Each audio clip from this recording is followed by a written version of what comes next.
it's Scott, ROCKFILE, back with the podcast review for you. Going to talk about the 2016 film 13 Hours, The Secret Soldiers of Benghazi, in its 4K edition.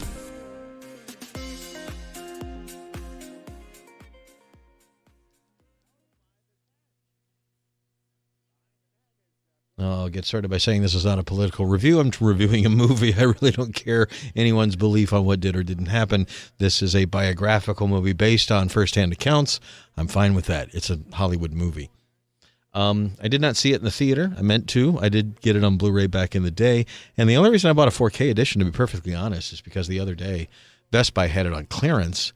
The Steelbook was cheaper than the actual 4K. It was like $11. So I'm like, well, I looked up reviews. It's an upscale from a 2K source, but it does get great reviews for its HDR content, and it did upgrade the soundtrack to Dolby Atmos. So sold. A war movie in Dolby Atmos, I'm all in. So I pulled it out, not really expecting to watch it, not really remembering anything about it. And I was an hour into the movie going, I really don't remember any of this. Solid flick. One of Michael Bay's best movies because it's mature. When it came out, I remember people saying it was Bayhem, and it's more of that. Sure, there's some battle scenes, but, man, it's way toned down for a Bay movie. He's not going up and down and under things with drones. There's a few moving shots, but overall, it's kind of a standard film from somebody like Michael Bay. Really good acting all the way around. Everybody in the movie does a great job.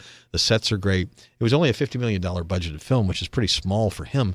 Only made about $67 million, which is also pretty small for him.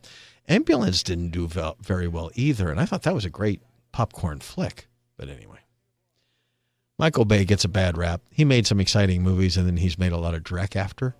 But he still has an eye for things, and he still can make a good movie at times. I think some of his Netflix stuff is almost unwatchable.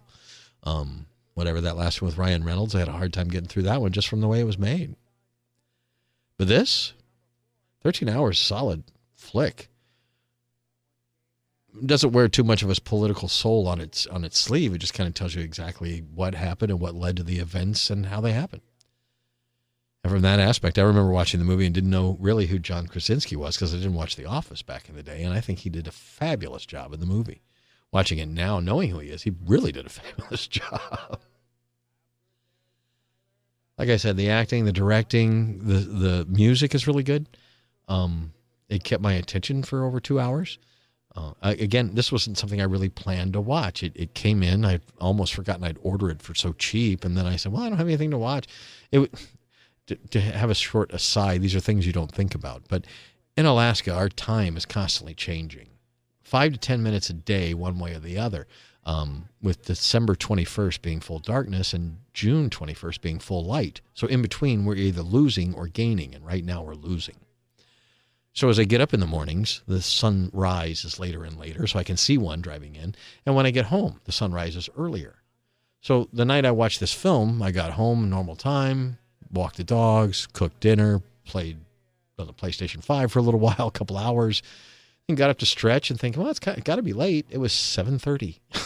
I still had a whole evening in front of me. So I watched a 2.5-hour movie. Honestly, when it was over, I thought it was one of Michael Bay's best because it didn't feel like a Michael Bay movie. It moves quickly. It tells a great story. There's some interesting things that happen that I didn't remember happen. Some interesting twists to the story. It's not all plays out exactly how you think. And when it was over, it's like, you know what? This is a solid piece of entertainment. It's a solid piece of biographical entertainment. Yeah. So the short version is 13 Hours is actually a decent movie. I don't know why it didn't do better. Well, I do know why it didn't do better. Political things got involved and other things. But I don't know. It's one of those movies that you don't hear people talking about, but if you pop it in, I think you'd enjoy it. As an action thriller, it should have grossed more than $69 million. Received an Oscar nomination for Best Sound Mixing, and that new Dolby Atmos mix is incredible. I heard some of the mortars go over my head when they were coming in and stuff like that. That's what you want in this kind of movie.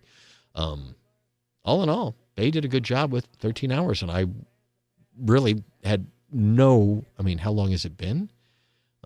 7 years since I saw the movie, and I remembered nothing about it and came out enjoying it. So check it out if you haven't watched it in a while. And if you're thinking about upgrading to the 4K, I would. It really looks good. The HDR makes a big difference. I noticed how the entire movie looked a bit brighter than I remembered it the first time watching it. I don't know if that's because of a better transfer or the HDR or whatever, but the daylight scenes were really, really bright. Some of the phosphorus stuff and some of the firefights at night, the flames, really bright headlights, really bright. There was a lot of brightness to this, which I didn't expect from this movie. I remembered it being kind of gritty and maybe a little dull, and there's a whole brightness to it that comes out that I just didn't remember. I don't know. Solid 4K, solid soundtrack, and a solid movie all in all. If you want to check it out, I give a high recommendation of 13 hours. Scott, I'm ROCKFILE. Sorry for the short podcast, but when a movie's good and you really don't want to give too much away, I just covered the basics. It's one of Michael Bay's more mature films. You might be impressed when it's over if you haven't seen it. Check it out. Got more podcasts on the way. Links are below. Thank you very much for listening, and have a spectacular day.